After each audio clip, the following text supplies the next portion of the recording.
Tangis histeris istri pegawai koperasi usai bos distro di Palembang yang bunuh suaminya divonis mati.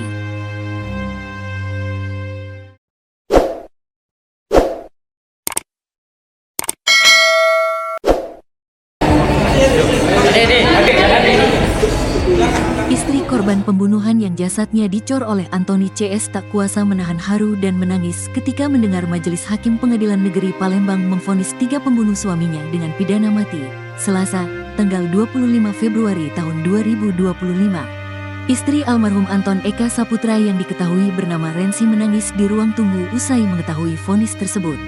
Sambil berusaha ditenangi oleh kakak kandungnya, Rensi juga menjabat tangan kuasa hukum keluarga, Jasmadi Pasmendra ketika sidang selesai. "Terima kasih banyak Pak Hakim," ujar Rensi sambil menangis.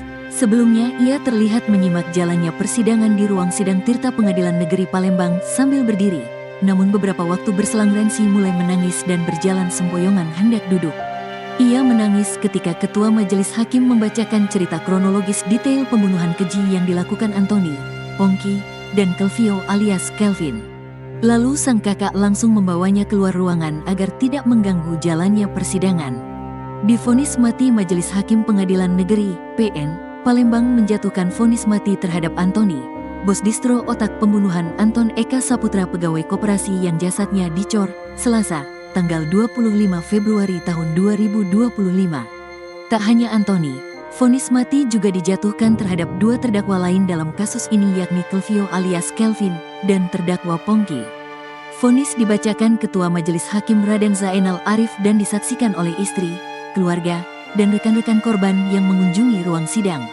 Majelis Hakim menilai perbuatan Antoni CS terbukti dan keji karena telah menghilangkan nyawa seseorang dan mengecor jasadnya.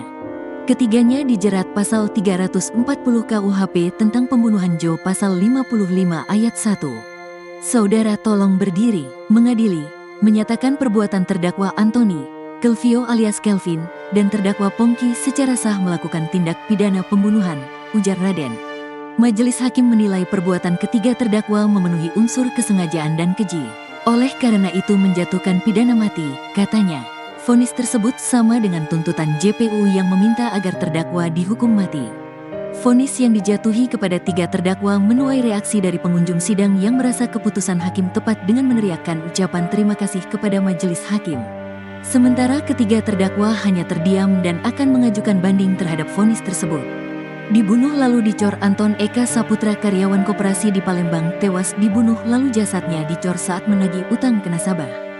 Jasad korban dikubur lalu dicor di distro Anti Mahal di Jalan Kiai Haji Dahlan Blok D2 Maskarebet Sukarami Palembang yang merupakan milik pelaku Antoni, DPO. Kapolrestabes Palembang Kombes Pol Haryo Sugihartono mengatakan, pembunuhan ini terungkap setelah Polsek Sukarami Palembang menerima laporan orang hilang atas nama Anton Eka Saputra, 25 tahun, seorang pegawai koperasi dan sempat pamit pergi menagih ke nasabah. Haryo mengakui, awalnya kasus ini diselidiki secara masif karena polisi menduga korban akan kembali lagi setelah menyelesaikan urusannya. Namun di tengah proses penyelidikan, polisi menemukan kejanggalan terkait hilangnya korban saat menagih utang ke nasabah. Sebab saat didatangi polisi, ruko yang dilaporkan menjadi tempat terakhir korban menagih utang kini sudah kosong ditinggal seluruh penghuninya.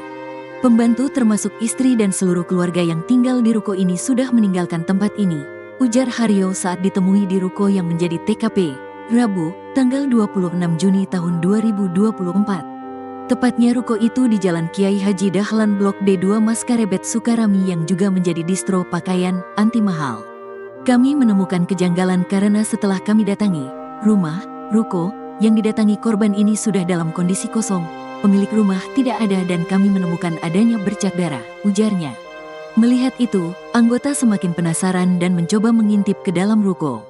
Kemudian anggota melihat ada sebilah kurter yang bersimbah darah, jelasnya. Mendapati kondisi tersebut, polisi melakukan penyelidikan intensif dan mendapati beberapa orang yang dicurigai melakukan tindak pidana terhadap korban. Kecurigaan polisi semakin bertambah sebab berdasarkan penyelidikan digital forensik diketahui barang-barang korban sudah berpindah tangan ke orang lain.